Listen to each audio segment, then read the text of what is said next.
Hello everyone. आज हम लोग बहुत ही इम्पोर्टेंट टॉपिक डिस्कस करने वाले हैं, नेत्र रोग, जो कि सुश्रुत उत्तर तंत्र में वर्णित है। तो जो भी बेसिक इंट्रोडक्शन है जो हमें आना ही चाहिए ना, जब भी हम स्टार्ट कर रहे हैं तो इतना हमें पता ही होना चाहिए। बहुत ही जो बेसिक चीज़ हैं वो आज हम कवर करने वाले हैं। संख्या कवर करने वाले हैं, क्या हेतु हैं, क्या निदान है, कितनी संख्याएं हैं।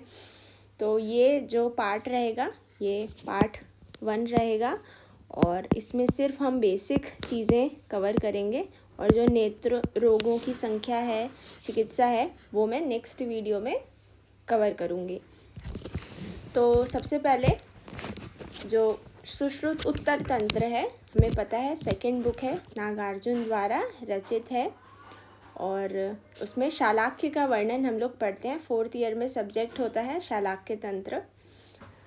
तो जब सुश्रुत सूत्र चैप्टर नंबर 1 पढ़ते हैं तो वहाँ पे शालाक्य तंत्र की परिभाषा आती है। तो उसमें आता है शालाक्यम नाम ऊर्ध्व जत्रुगता नाम।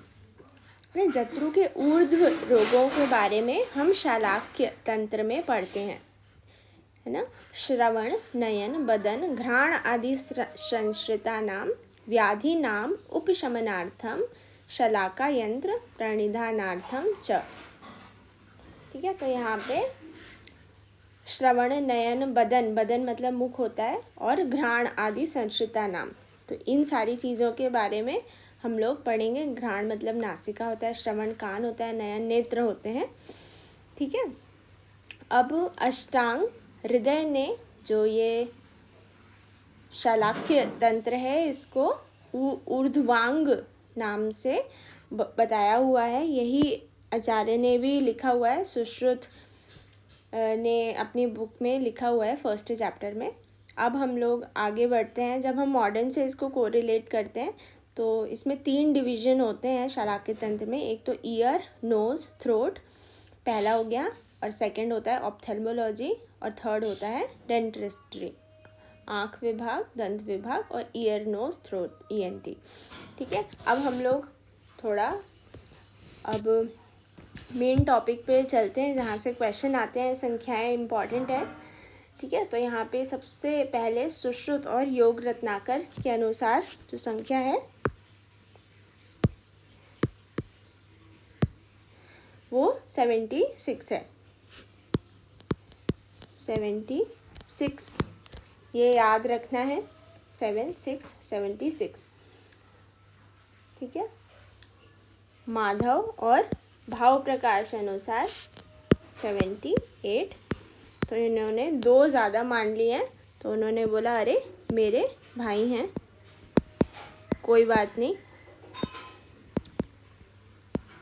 चल जाता है थोड़ा, है ना, 2 ही ज़्यादा हैं, ज़्यादा मिस्टेक नहीं है, तो मेरे ही भाई हैं, चल जाएगा। ठीक है, अब शारंगधर और वाग्भट अनुसार इसको हम शाबाश से याद रखेंगे। तो इतनी ज़्यादा उन्होंने बता दी, अरे शाबाश, इतनी ज़्यादा डिजीज़ उन्हें मिल गई, तो 94। ठीक है, शाबाश। चरक अनुसार हम देखते हैं, उन्होंने मुख्य तौर से 4 बताए हैं और फिर दोष के भेद से 96 आचार्य चरक ने डिवीज़न किए हैं, बट मुख्य तौर से 4 ही होते हैं। ठीक है, तो जब सुश्रुत चिकित्सा में जो बस्ती के व्यापद हैं वो भी 76 होते हैं, तो ये भी चीज़ याद रखनी है हमें। ठीक है, अब जो पहला चैप्टर होता है उसका नाम है औपद्रविक अध्याय। ठीक है, पहले चैप्टर का नाम है औपद्रविक अध्याय। हमें हमेशा पहला और लास्ट चैप्टर का नाम याद रखना है, औपद्रविक अध्याय। अब यहाँ पे हम लोग देख लेते हैं क्या क्या चीज़ें हम लोग पढ़ेंगे सेकंड बुक में। तो 1 से 19 तक के जो अध्याय हैं वो नेत्र रोग से संबंधित हैं। कर्ण रोग के 2 चैप्टर्स हम लोग पढ़ते हैं। नासा रोग के 22 और 24 चैप्टर रहते हैं सेकंड बुक में। और शिरो रोग 25 और 26 चैप्टर्स रहते हैं। कायी चिकित्सा के 21 चैप्टर्स हैं। बहुत सारा पोर्शन चिकित्सा स्थान में भी है और उत्तर तंत्र में भी मेजर पोर्शन आता है केसी का, ठीक है। और बाल रोग के 12 चैप्टर्स हम लोग पढ़ते हैं, ठीक है। तो यहाँ पे जो लास्ट आता है तंत्र भूषण या फिर भूषण भूत, ये काफ़ी इम्पॉर्टेंट चैप्टर्स हैं। इसके 3 चैप्टर्स होते हैं जो कि 61, 62, 63 चैप्टर्स हैं। इनके नाम हमें याद रखने हैं, ठीक है, ये इम्पॉर्टेंट हैं। तो ये भूत ग्रह के जो चैप्टर्स हैं वो 3 होते हैं और लास्ट में तंत्र भूषण अध्याय हैं वो 4 होते हैं। तंत्र भूषण के जो अध्याय हैं वो 4 हैं और जो भूत के हैं वो 3 हैं। ये जो हैं ये भूत ग्रह के हैं और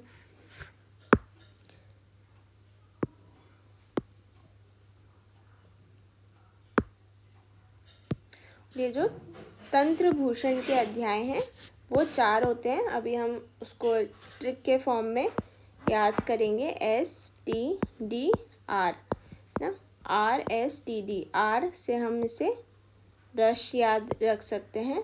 रश रहता था पहले STD में। STD के बूथ आप लोगों ने देखे होंगे, येलो कलर के रहते थे ना, तो 1 रुपये डाल के हम फ़ोन लगाया करते थे ना, हमारे ज़माने में तो थे बचपन में। तो इसमें देखते हैं R फॉर रस भेद, S फॉर स्वस्थ वृत्त। और ये जो स्वस्थ वृत्त है इसका क्वेश्चन भी आया हुआ था कि ये कहाँ पे वर्णित है, कौन से स्थान पे है, या स्वस्थ वृत्त नाम से कौन सी संहिता में हमें अध्याय मिलता है, ठीक है। तो ये स्वस्थ वृत्त इम्पॉर्टेंट है, तंत्रभूषण में ही आता है। और लास्ट सेकंड लास्ट देखते हैं तंत्र युक्ति। तंत्र युक्ति भी इसमें आता है। और 4th है दोष भेद, ठीक है। तो ये जो 4 चैप्टर्स हैं इनको हम लोग तंत्र भूषण कहते हैं, ठीक है। अब हम लोग थोड़ा शारीर की तरफ बढ़ते हैं। शारीर मतलब क्या रचना है, तो इसका श्लोक आता है। ये श्लोक सभी को याद रखना है। 2 श्लोक बहुत ही इम्पॉर्टेंट हैं फर्स्ट चैप्टर से। पहला तो एनाटॉमी का है और जो सेकंड श्लोक है वो हेतु का है, ठीक है। तो हेतु का श्लोक भी इम्पॉर्टेंट है। इसको मैं पढ़ती हूँ और अच्छे से एक्सप्लेन भी करूँगी। बहुत ही ध्यान से हमें सुनना है और कोशिश करें कि याद हो जाए। ना भी याद हो तो क्या क्या चीज़ें इम्पॉर्टेंट हैं वो मैं आप लोगों को बताऊंगी। हमारे तो यूजी एग्ज़ाम में आया हुआ था तो हम सभी ने याद किया था हेतु और एनाटॉमी का श्लोक। तो विद्यात द्वय अंगुल बाहुल्यम, ठीक है। तो जो बाहुल्य होता है वो 2 अंगुल होता है। अग्र और पश्चात व्यास है ना, एंटीरियर पोस्टीरियर डायमीटर। इसको हम मॉडर्न में कोरिलेट करें तो ये 24 mm का बताया गया है। क्या? AP डायमीटर, ठीक है। तो विद्यात द्वय अंगुल बाहुल्यम, बाहुल्य 2 अंगुल। स्वांग अंगुष्ठ उदर सम्मितम, जो अंगुष्ठ है उसका उदर के समान वह बताया गया है। स्वांग अंगुष्ठ, स्वयं के अंगुष्ठ के उदर, जो बीच वाला मोटा हिस्सा होता है उतना बाहुल्य होता है। और आयास एवं विस्तार कितना बताया? द्वय अंगुल सर्वतः स अर्धम भिषक नयन बुद्बुदन। द्वय अंगुल सर्वतः स अर्धम मतलब स अर्ध भी आ गया, 2 अंगुल स अर्ध। जैसे हम जब गुदा का विस्तार पढ़ते हैं तो उसमें भी 5.5 कई लोग पढ़ लेते हैं ना, बट वो 4.5 होता है। तो जब वो पढ़ेंगे तब भी मैं उसमें बताऊंगी कैसे कंसिडर करना है उस संस्कृत को, ठीक है। तो यहाँ पे जो आयाम और विस्तार है वो 2.5 अंगुल है, ठीक है, 2.5 अंगुल। आयाम और विस्तार, ठीक है, आयाम मतलब लंबाई होती है।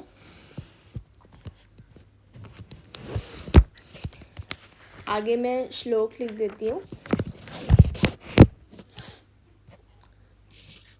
भिषक नयन बुद्बुदम सुवृतम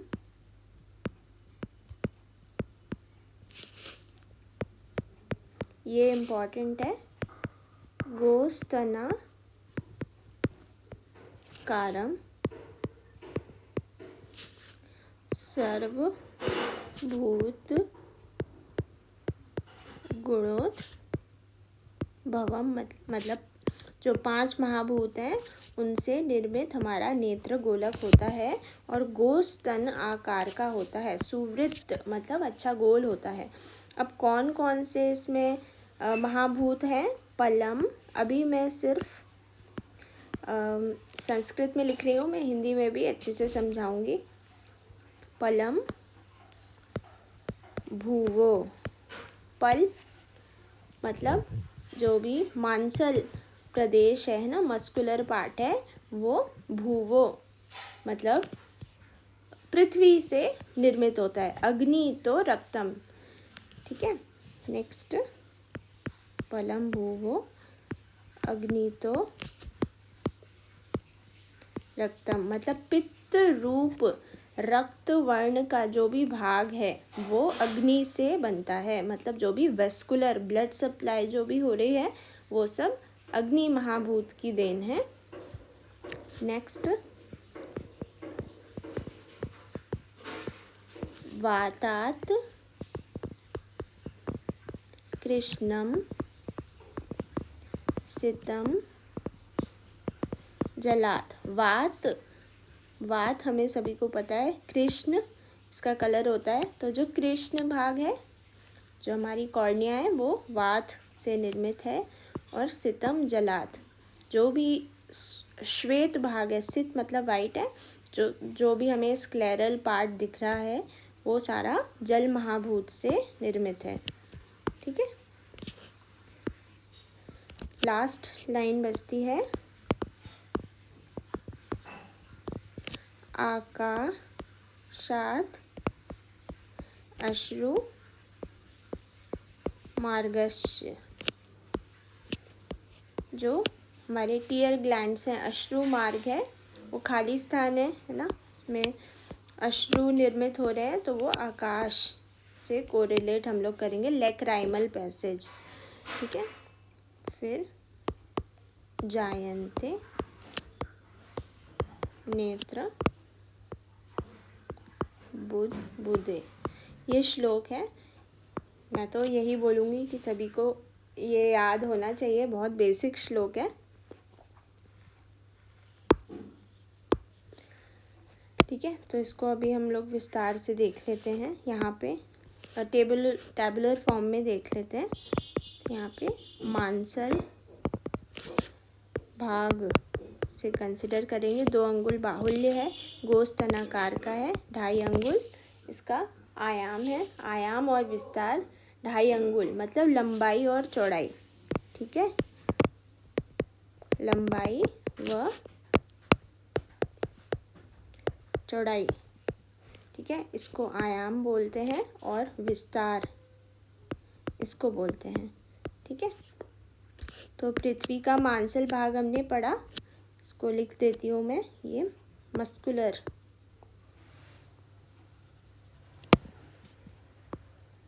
पार्ट से कंसिडर करेंगे, ठीक है। अग्नि का हम लोग पित्त रूप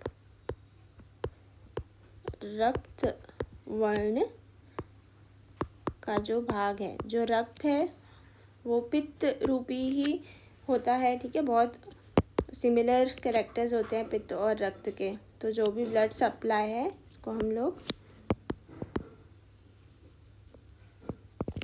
वेस्कुलर पार्ट से कंसिडर करेंगे, ठीक है। अब रक्त हो गया। वात में अग्नि, अच्छा मैंने ये जो बताया है ये अग्नि का बता दिया है भूल से, ठीक है, इसको थोड़ा ध्यान में रखेंगे। जल का आता है श्वेत भाग, ठीक है, थोड़ा ध्यान रखें, मैंने ऊपर नीचे बता दिया है, ठीक है। तो श्वेत भाग जो भी है वो जल से कंसिडर करेंगे, और बात हमने अभी पढ़ा कृष्ण भाग और ये अश्रु मार्ग।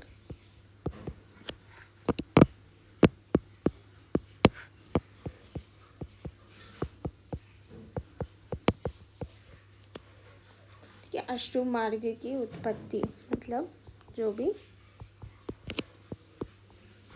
लेक्राइमल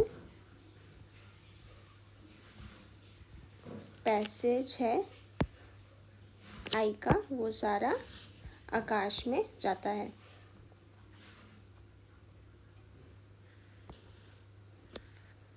अब ये श्लोक भी बहुत इम्पोर्टेंट है, इसे भी हमें ध्यान रखना है।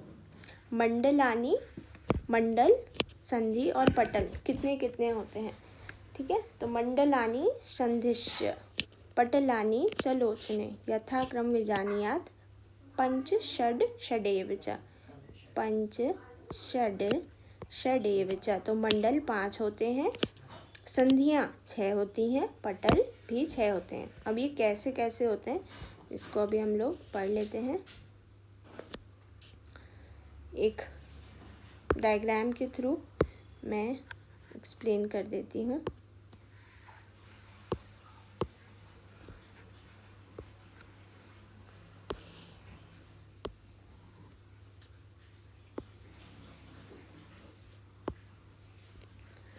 अब जब हमने एनाटॉमी पढ़ी थी, इसमें एक चीज़ हमें और याद रखना है, मुझे जस्ट अभी याद आया कि जो कृष्ण मंडल होता है ना, जो कृष्ण मंडल होता है वो पूरे नेत्र आयाम का 1/3 होता है, ठीक है।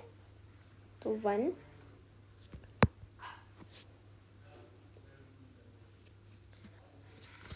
1/3 पूरा ये नेत्र आयाम का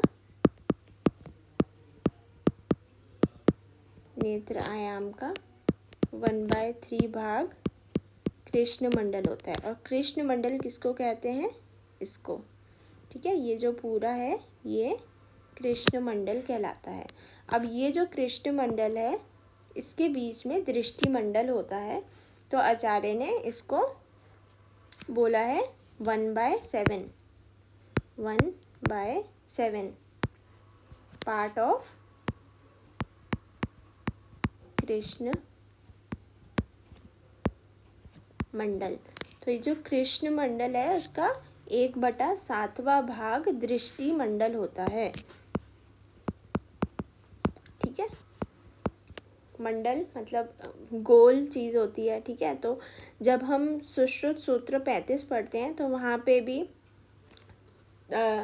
तर्का मंडल ऐसे बोलते हैं कि 1/9 होता है। तो 1/9 अगर आता है एग्ज़ाम में और 1/7 आता है तो जो मोर करेक्ट है वो 1/7 है। अगर बोथ ऑप्शन होता है तो बोथ हो जाएंगे, बाकी इसको हमें याद रखना है, ठीक है। 1/7 मोर करेक्ट है, क्योंकि जो भी मूल ग्रंथ है हम उससे कंसिडर करते हैं कि क्या हमें टिक लगाना है, ठीक है। तो जो विस्तार शालाक्य का वर्णन किया गया है वो सेकंड बुक में है, तो वही हम लोग कंसिडर करेंगे। मूल तंत्र सेकंड उत्तर तंत्र है, ठीक है। तो इस टाइप से अगर कोई भी कन्फ्यूजन होता है तो जो भी उसका मूल ग्रंथ है, बेस है, वहाँ से हमें कंसिडर करना है, सही जाएगा। और फिर वो बाद में अगर ऐसा नहीं होता है तो चैलेंज करने में भी इजी रहता है, ठीक है। अब हम लोग मंडल देख लेते हैं। मंडल 5 होते हैं। पहला है पक्ष्म मंडल। पक्ष्म क्या होता है, आई लैशेस। तो एक तो ये पक्ष्म हो गया, ठीक है, पक्ष्म मंडल। फिर वर्त्म, वर्त्म सभी को पता है, लैशेस, ठीक है, जो आई लैशेस हैं ऊपर नीचे हम करते हैं। श्वेत मंडल, ये जो स्क्लेरल पार्ट है ये श्वेत मंडल हो गया। कृष्ण मंडल, ये अभी मैंने बताया जो कॉर्नियल रीजन है वो कृष्ण मंडल है और ये दृष्टि मंडल है। ठीक है, तो इस टाइप से हमें 5 मंडल याद हो जाते हैं, बहुत ईजी है। संधि हम लोग देखते हैं। संधि हम लोग बाहर से अंदर की तरफ आएंगे। अब ये जो पक्ष्म और वर्त्म है, ठीक है, पक्ष्म और वर्त्म, इसकी एक संधि हो जाती है पक्ष्म प्लस वर्त्म संधि। ठीक है, मैं यहाँ लिख देती हूँ।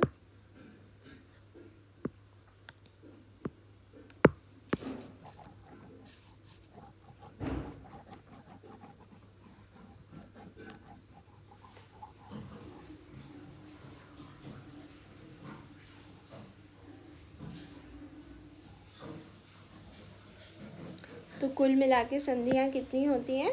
6 होती हैं। ठीक है, ये याद रखना है अच्छे से। 6 संधियाँ हैं। संधि हम लोग पढ़ रहे हैं, 6 संधियाँ हैं। पहले में पक्ष प्लस वर्त्म, हमें पेयर बनाते जाना है। वर्त्म प्लस शुक्ल। नेक्स्ट, शुक्ल के साथ क्या कोरिलेट, क्या अटैच है? शुक्ल प्लस कृष्ण। और लास्ट है हमारा कृष्ण प्लस दृष्टि। ठीक है, ये 4 संधि हमें याद रखनी है। अब यहाँ पे क्या है? यहाँ पे नोज है। ठीक है, तो जो नोज के साइड एरिया होता है उसको हम लोग कनीनक बोलते हैं। तो ये कनीनक संधि हो गई। और जो शंख की तरफ एरिया होता है उसे अपांग कहते हैं।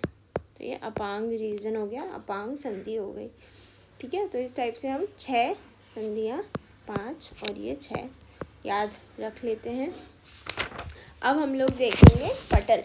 पटल थोड़ा सा ट्रिकी रहता है याद करने में, बस इसको समझना है, इजीली याद हो जाएगा। ये हमारे पटल हैं। ठीक है, तो कुल मिला के 6 पटल होते हैं। तो जो 2 होते हैं वो होते हैं वर्त्म पटल, और जो 4 होते हैं वो होते हैं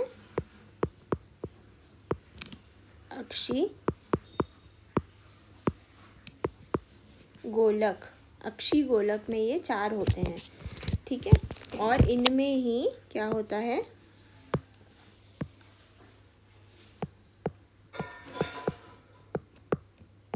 तिमिर होता है। तिमिर नामक रोग इन्हीं अक्षी गोलक पटल में होते हैं। ठीक है, अब कौन कौन से हैं अक्षी गोलक के, वही हम लोग अभी पढ़ेंगे। ठीक है, तो देखते हैं अक्षी गोलक के 4।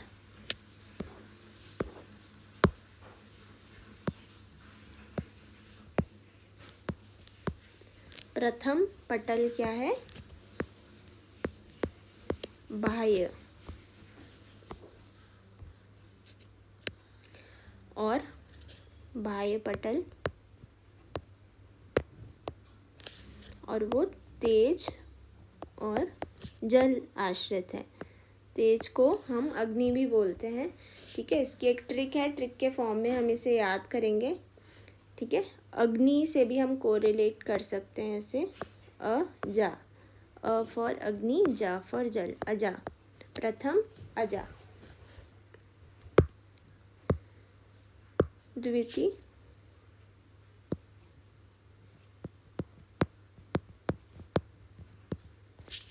द्वितीय होता है मांस आश्रित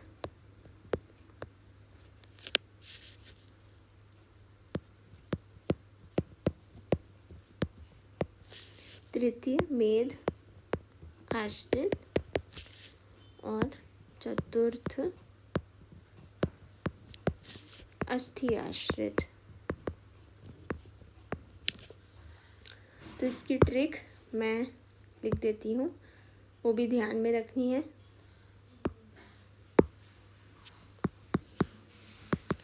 ट्रिक है अजा के मांस में अस्थि, अजा के मांस में अस्थि। तो अजा से क्या हो गया,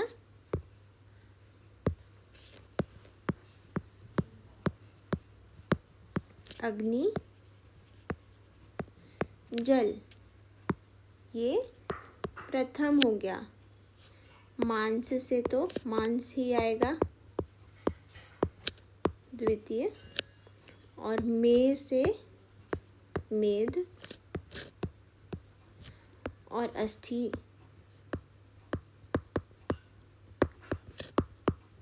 चौथा।